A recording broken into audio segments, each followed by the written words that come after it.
অপরাধে জামায়াতে ইসলামীর সহকারী সেক্রেটারি জেনারেল আব্দুল কাদের মোল্লাকে ফাঁসির আদেশ দিয়েছেন সর্বোচ্চ আদালত। এই আদেশের মাধ্যমে যুদ্ধাপরাধ মামলায় প্রথম রায় দিল আপিল বিভাগ। একই সঙ্গে প্রথম কোন যুদ্ধাপরাধীর মৃত্যুদণ্ড নিশ্চিত হল। বিস্তারিত জানাচ্ছেন মুরসালিন বাবলা। আন্তর্জাতিক অপরাধ ট্রাইব্যুনাল ২ এর রায়ে যাবজ্জীবন কারাদণ্ডে দণ্ডিত জামাত নেতা কাদের মোল্লার মামলায় আপিলের রায় জানতে সকাল থেকে আদালত প্রাঙ্গণে ছিল ভিড়। ৯টার মধ্যে কানায় কানায় পূর্ণ হয়ে যায় প্রধান বিচারপতির এজলাস কক্ষ। ৯:৩০ একটু পর প্রধান বিচারপতি মোহাম্মদ মোজাম্মেল হোসেনের নেতৃত্বে ৫ সদস্যের আপিল বিভাগের বিচারপতিরা এজলাস কক্ষে প্রবেশ করেন। কয়েক মিনিটের সংক্ষিপ্ত রায়ে প্রধান বিচারপতি মিরপুরের হযরত আলী লস্কর তার ছেলে মেয়েকে হত্যা এবং মেয়েকে ধর্ষণের অভিযোগ প্রমাণ হওয়ায় কাদের মোল্লার ফাঁসির আদেশ দেন।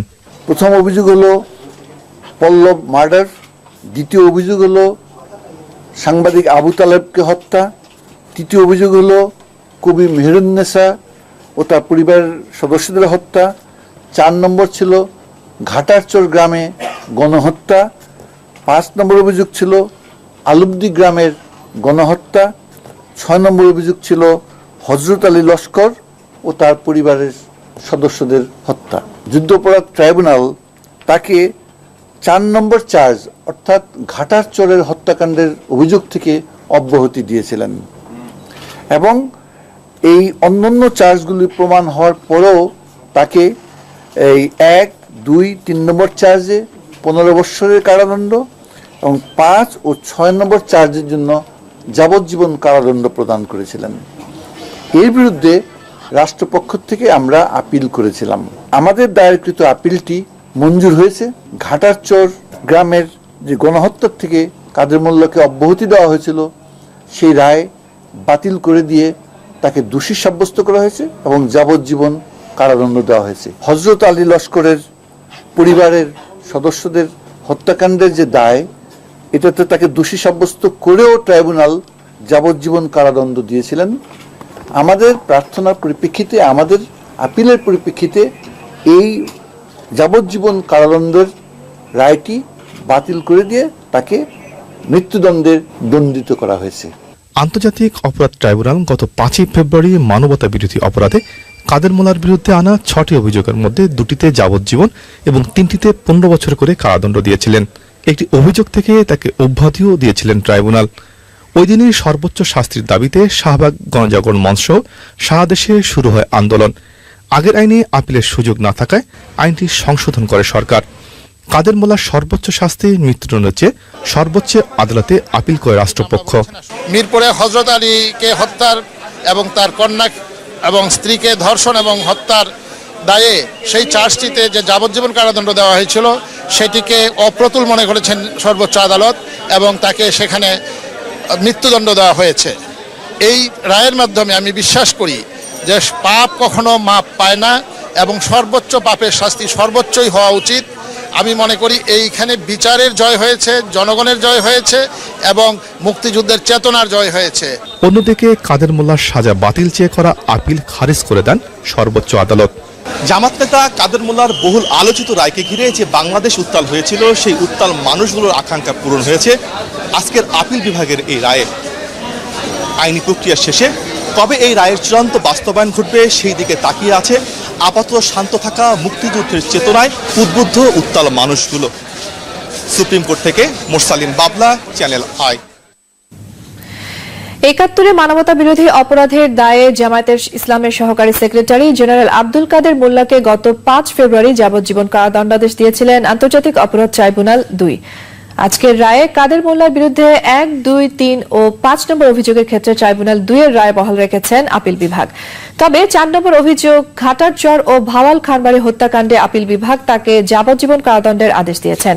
আর ৬ নম্বর অভিযোগ হযরত আলী ও তার পরিবারের সদস্যদের হত্যা এবং ধর্ষণের ঘটনায় কাদের মোল্লাকে মৃত্যুদণ্ড দিয়েছেন সর্বোচ্চ আদালত।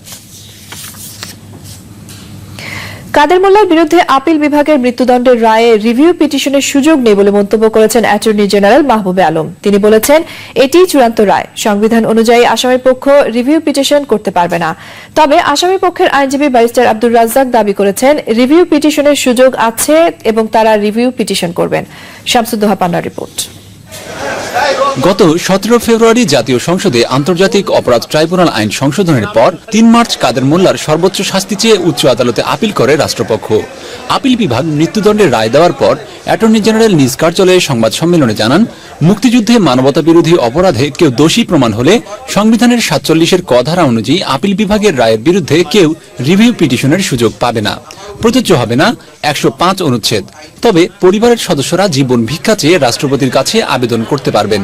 সংবিধানে বলা হয়েছিল যে আমাদের এই স্বাধীনতা আন্দোলনের সময় বা যে কোনো গণহত্যার দায়ে অভিযুক্ত যে ব্যক্তি তাদের যে বিচার হবে যে ট্রাইব্যুনালে, সেখানে অনেকগুলো আপনার ফান্ডামেন্টাল রাইটের প্রশ্ন তারা তুলে হাইকোর্টে আসতে পারবেন না বা কোনো আদালতে যেতে পারবেন না। যুদ্ধাপরাধীর বিচার হবে ট্রাইব্যুনালে এবং শুধুমাত্র একটি আপিল হবে আপিলের ডিভিশনে। আইনে কোনো রকম রিভিউর কোনো উল্লেখ নাই। সুতরাং আমার অভিমত হলো যে এটি চূড়ান্ত। তবে কিছুক্ষণের মধ্যে সংবাদ সম্মেলনে আসামি পক্ষের আইনজীবী ব্যারিস্টার আব্দুর রাজ্জাক জানান, তারা রিভিউ পিটিশনের প্রস্তুতি নিচ্ছেন। সংবিধানের 105 ধারায় পরিষ্কার বলা হয়েছে যে সুপ্রিম কোর্টে যে রায় হবে সেই রায়ের বিরুদ্ধে আপিলের সুযোগ আছে, রিভিউর সুযোগ আছে। আমরা 30 দিনের মধ্যে পূর্ণাঙ্গ রায় পাওয়ার পরে রিভিউ ফাইল করব। সংবাদ সম্মেলনে ব্যারিস্টার মওদুদ আহমদ উপস্থিত থাকলেও তিনি বলেন, তিনি একটি দলকে প্রতিনিধিত্ব করেন বলে এখানে কিছু বলবেন না।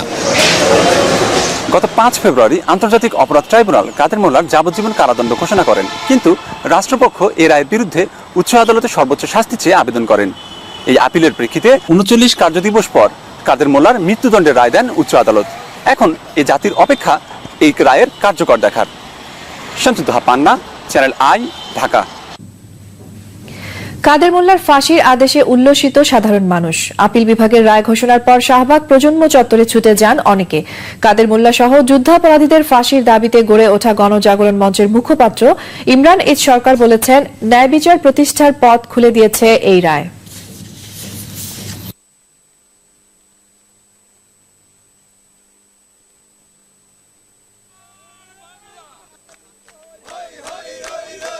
এই সন্ত্রাসীরা, এই রাজাকাররা সেদিন ভি চিহ্ন প্রদর্শনের মাধ্যমে বাংলাদেশকে দেখিয়েছিল সেই উদ্ধত, সেই যে তাদের সাহস, সেটার জবাব আজকে বাংলাদেশ দিল। বাংলাদেশের যে কোর্ট এই রায়ের মাধ্যমে সেটি দেখিয়ে দিল। এবং আমাদের যে মূল দাবিটি রয়েছে সেটি হচ্ছে যুদ্ধাপরাধীদের সর্বোচ্চ শাস্তি নিশ্চিত করবার যে বিষয়টি, সেখানে আমরা সেই বিষয়টি আমরা বারবারই বলছি যে এখানে রায় কার্যকর করা পর্যন্ত মূলত আমরা রাজপথে থাকবো, সেই ঘোষণাটি আমরা দিয়েছিলাম।